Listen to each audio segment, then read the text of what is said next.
Sodari Sodaralara. This is the Telugu I know. So I hope you would pardon me not speaking in the very beautiful language, Telugu, which is also known as Italian of the East. Today's newspapers carry an arranged press response of the Indian Prime Minister to PTI. I understand that he collected the questions and sent in his replies in writing. But the claim that he has made, trade deals made from a position of strength, says Modi. I do not know what would be the response of Donald Trump if he comes to know about this. So far as we are concerned, we don't have to look for the response of Donald Trump or anybody else. But we know through these trade deals, the respect that India as a free, autonomous, sovereign republic we have been maintaining in ups and downs. I don't think there had been any other time like what it is today that our country's esteem has gone down so deeply. We consider the present day world where market forces operate in every decision. Within our country, the claim is that petroleum prices, government used to decide, and we were also for that because petroleum prices affect the economy. So government should have a control over that. But I think from the times of Narasimha Rao, this was watered down. And now claim is that the prices of petroleum products would be, in our country, would be decided by market forces. How far that is true and all that is another question. But can Mr. Narendra Modi stand up and say that from where India should buy crude oil would be decided by India? Can he say that? Ours is a small party, but on behalf of the party, I am posing this question to both Indian Prime Minister and the Petroleum Minister, who is under now some controversy due to some revelations, Epstein revelations being made. I don't want to make any comment about that. For some time now, systematically, our sovereignty is being subjected to assault or it is being corroded. Trump says don't buy oil from that country. Not only that, he prohibits India from buying oil from some countries, and he insists that we should buy oil from the countries. Now he says Venezuelan oil should be bought.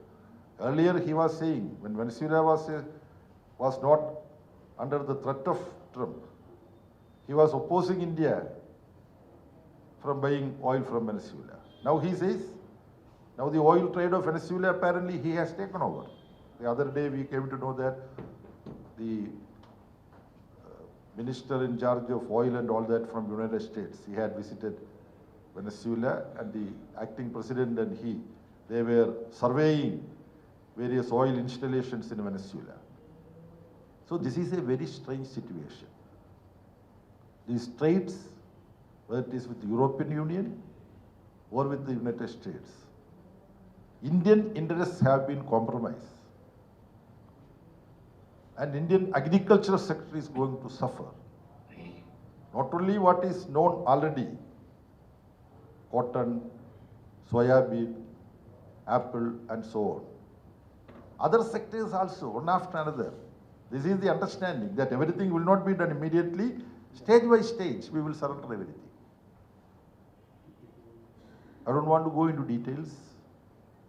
Now, the Samyukta Kisan Morcha is going to meet one of these days.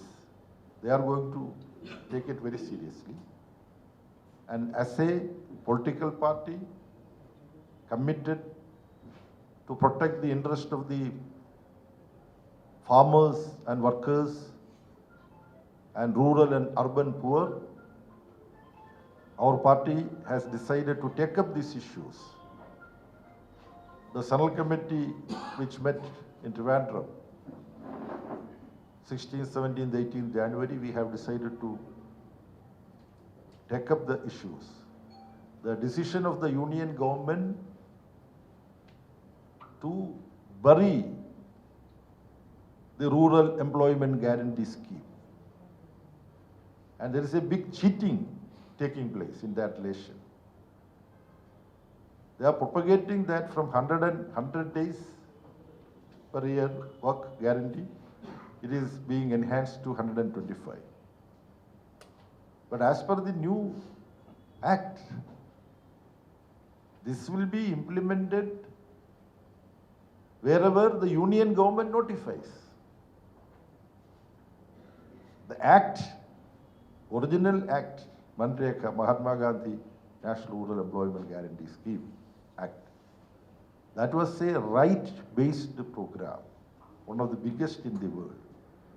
And with humility, we left parties take legitimate claim, this is part of history, that it is as a result of the protracted intervention that our parties made.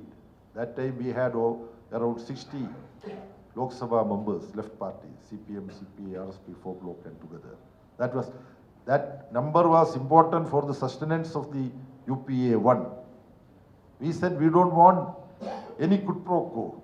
We only have problems of Indian people, rural poor. So you implement it. We went out fighting. Then Prime Minister, an economist, Manmohan Singh, Finance Minister, Mr. P. Chidambaram, he is also strong in economy, finance. Then Planning Commission was there. Its Vice Chairman was Mondek Singh Ahluwalia. They were all saying that this is throwing precious resources down the drain. This is what they said. They were against implementing it. Only by the left parties strongly fighting for this. I was finally the UPA advisory panel where Mrs. Sonia Gandhi, they were also there. They understood that left is very passionate about this rural employment guarantee scheme. That is how it has come. That is a right-based program. If I go and approach the authority in a district or in a taluk saying that I am willing to do unskilled job, work, give me work. When such demand is made, this is to be given. And if it is not given, there should be financial compensation for those. That is the employment guarantee scheme. This has been working in different forms. Not everywhere it was effectively carried out. That also is true. So efforts should have been to make it more effective. Instead of that, now it is no more a right-based program. Nobody can go and demand. Only where the union government notifies, only there it would be implemented.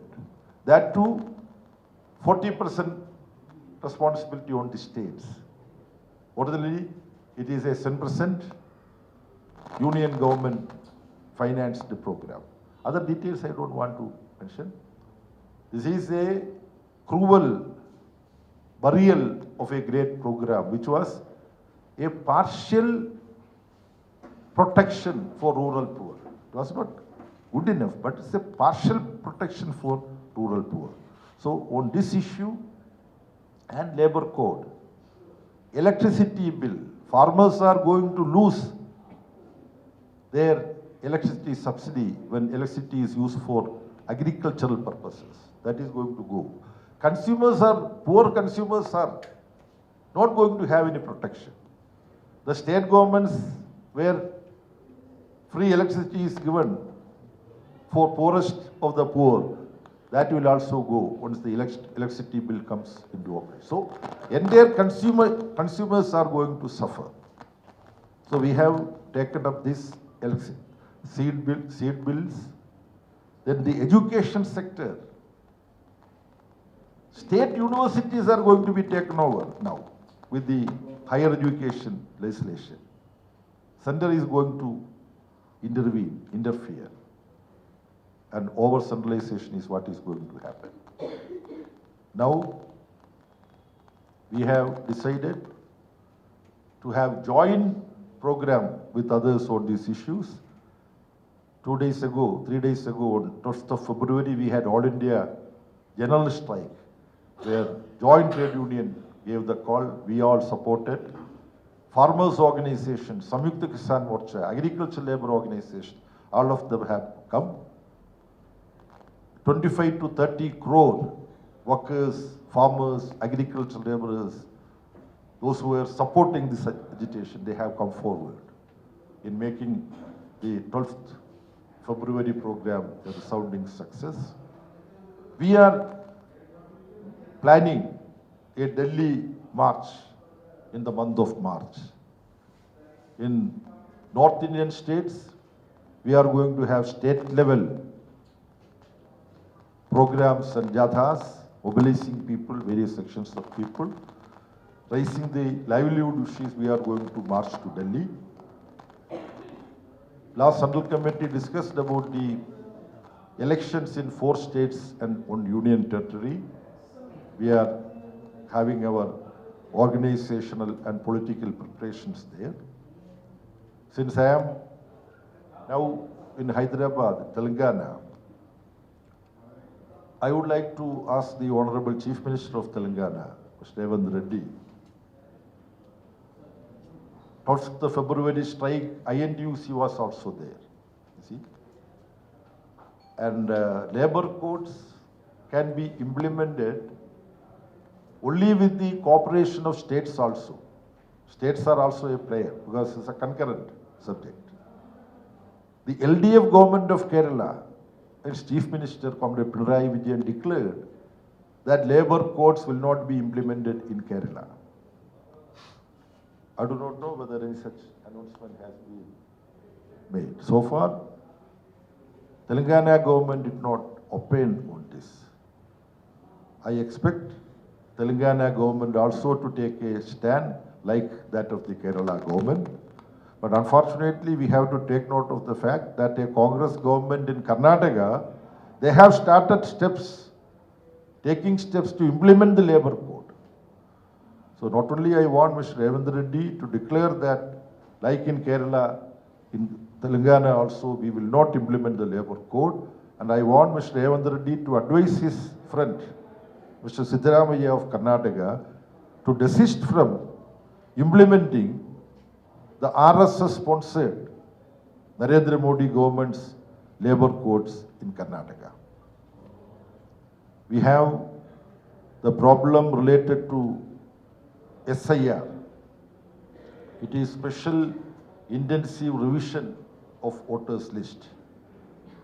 But under the Ganesh Kumar led election commission, instead of revision of voters list, it is conscious removal from the voters list that is happening. Mushadi Banu is a lady, West Bengal, a sympathizer of the Left Front and CPIM. She has taken up this case. How? From the electoral roll through the very vindictive, malicious move, they have been removed from the electoral roll. That case is being heard by Supreme Court. Many media failed to mention this brave lady, Banu, from West Bengal. The West Bengal Chief Minister wanted to implead in this particular case. So the original litigant is from our party. She came to AKG Bhavan, Delhi, and held a press conference there with Comrade Nirul Pilbasu also participating in that. So such brave fight we propose to take forward in the coming days also. Now, Comrade, anyway, then, so far as Kerala is concerned, this is the only left-front government, left democratic front government we have in the country. We rewriting the recent political history of Kerala, the LDF government has election victory back to back. It's true that in the recently held local body election, we had suffered some setback. That's also a fact. We don't have any hesitation to, admit the setbacks that we had in the local body election. But in the assembly election, it would be a different exercise. I would say Telangana also is having full of football fans. In the anyway, but we would be following football team. The last World Cup, in the first match, Argentina lost to Saudi Arabia. But Argentina did not lose any other match afterwards and they won the championship. So our setback in the local body election is going to be similar. This is what we would like to say. And this has been vouchsafed by none other than a prominent Congress leader, Mr. Manishankar Iyer. I do not know. He is a senior Congress leader who frequent Kerala whenever we have serious seminars and discussions. He has special interest in Panchayat Raj functioning. He was Minister for Panchayat Raj, he was chairman. He said that Pinarayi Vijayan government has done wonderful work. So there is a very scope of LDF winning for a third term. That is there in all Malayalam papers. A Congress leader from Delhi coming and stating this, which is generally the thinking of the people. Then there is a international seminar going on in Kerala about what should be the Kerala like when the state of Kerala celebrates its 75th anniversary of formation of Kerala in 2031. That is after 5 years. So Professor Amartya Sen participated it online. Professor Romila Thapar participated online. They said that Kerala is an oasis. This is a place where there is no communal right. People have a peaceful life. Minority sections are very, very strong demographically. Their presence is very strong. Not that communal forces are not there. In Kerala also communal forces are there. They even won one Lok Sabha seat from Kerala. There are other variety of communal forces also there. But they are unable to come forward and create communal rights in the state because the society has a heart of communal amity. And the left democratic front government also would take firm steps, administrative steps to curb any communal forces trying to raise their hood, create problems in society. Tamil Nadu, the broad India bloc is very strong. Bengal, the left has had some setbacks. Recently, I had been to Bengal. I have attended the party meetings there. Now, new generation is coming forward to strengthen the left. So, in the elections, we would definitely improve the presence of the left in Bengal elections also. Assam, we have representation in the assembly. We are trying to develop a broad political arrangement because the Hemanta Biswa Sharma government in Assam, former Congress leader, now he is the face of the Sangha Parivar in the entire Northeast. He is openly calling, attacks. There is a video being propagated. He holding a machine gun and shooting at a target. In that target, you would find people who can be identified as those who belong to minority community. Later on, it has been withdrawn. We have decided to take it up to the Supreme Court because this is he has then his pronouncements. Any person belonging to minority community is dubbed as a Bangladeshi infiltrator, and he gives open call that these infiltrators should be dealt with properly. So this is the very explosive situation that exists in our country today. Parliament is not allowed to be functioned. Now BJP MP has given notice to remove leader of the opposition from the house, to disqualify him. How democratic process is evolving in our country. It is a clear vindication of the observation made by CPI in its last party congress, 24th party congress, that the ruling dispensation at the center is more and more displaying neo-fascist tendencies. They cannot tolerate opposition. They cannot tolerate leader of the opposition. So they are moving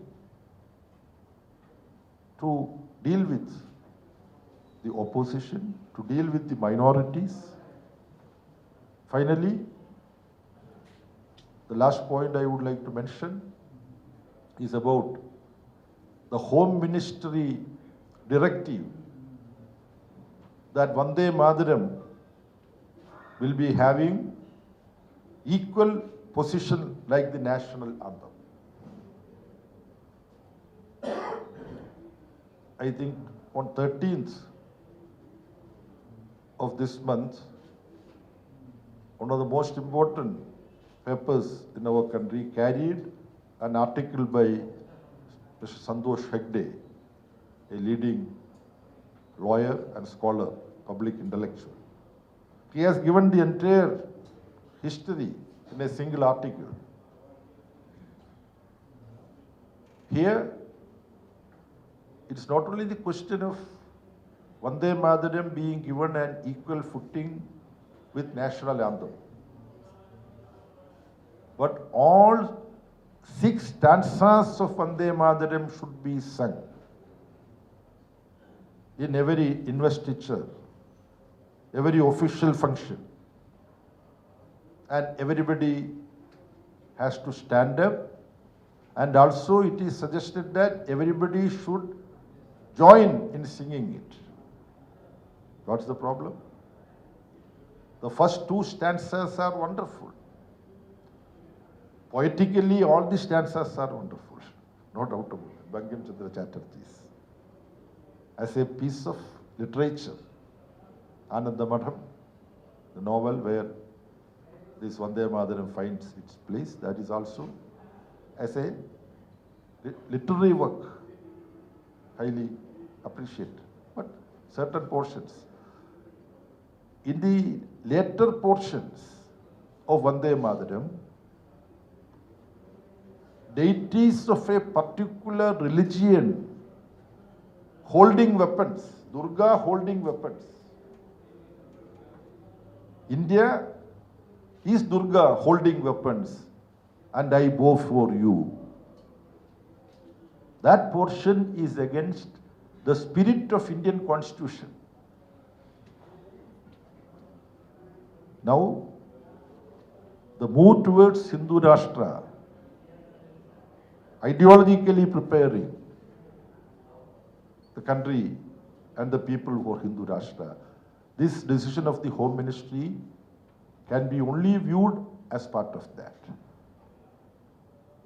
It was in 1937 Congress ICC session, I think Rabindranath Tagore sang the first two stanzas. And it was Rabindranath Tagore who suggested, and it was widely accepted, including First President Dr. Rajendra Prasad, Sardar Patel. All that is being referred in Dr. Santosh Heggde's article. They have decided that these two stanzas give a poetic description of the flora and fauna of our country. Therefore, we accept this as the national song. So, the latest Home Ministry order is aimed at sowing the seeds of division in the minds of sections of people. Ours is a secular constitution. You see, this is a vandalism on the constitutional arrangement, the Home Ministry order.